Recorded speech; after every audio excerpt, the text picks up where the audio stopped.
We're going to get some reaction from the other side now this morning. Joining me in the studio is Republican Senator John McCain of Arizona. Sir, nice to have you here with us. Thank you. Give us a sense. Getting here, as we know, has been probably ugly, to put it mildly. The American people definitely feel that way. You actually took some members of your you took some members of your own party to task, saying that they were being unfair with some of their demands. How bad was it getting here? I think it was very bad, but I think the overwhelming majority of us realized that we were not going to let the government shut down. The markets were telling us, the American people were telling us that some of us have been around long enough to remember what happened in 1995. So I was always kind of optimistic. And let me point out, it was about two to 3 weeks ago that Senator McConnell came forward with a proposal, as you may know, that was the, quote, last option. That seems to be pretty much the framework for the agreement that they've arrived at. So I think Senator McConnell, who is a very astute politician, understands very well how the Congress works. But, you know, rather than me saying who won and who lost and who, you know, there'll be plenty of time for that. I think the important thing for us is to go ahead and get this thing done. It does have significant advantages to reducing the deficit more than we are raising the debt limit.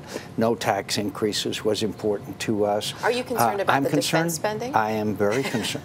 Yeah, you mentioned I am very concerned about the defense spending side of it. I wouldn't have put that in there.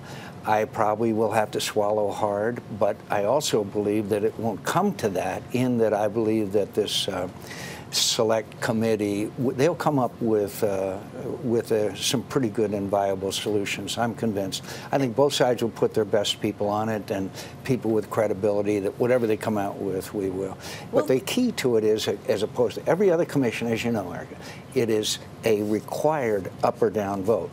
You know, the Simpson-Bowles Commission, whether it was good or bad, never got a vote. All these others never get a vote. The requirement to have a vote, an up or down vote, is really critical. That's what you see as making the difference. I want to take you back to something you mentioned, though, because a lot of this has given such a glimpse of how Washington works currently to the American people. They're not happy with it, as you know. I know you haven't been happy with it.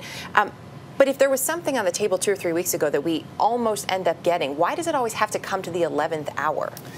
It's the way democracy works, unfortunately, that it always seems to be that we don't act until the deadline is reached. And Will it's it ever too bad. change? And, you know, it's so unfair to the American people. And as I said earlier, look, I have fought this spending. I have fought against the Bush tax. I voted against the Bush tax cuts. I voted against Medicare Part D. I voted against all of these programs. But at the same time, you cannot say that we're going to pass a balanced budget amendment to the Constitution when there's not 20 Democrat votes in the United States Senate. That's what I was talking about in the Hobbit thing. It's unreal to tell the American people that you're going to pass a balanced budget amendment as the Senate is presently constituted, but we do need to have a balanced budget amendment. Well, that can be your next one to tackle. Thanks. Senator, nice to have you here on. this morning. Thank you.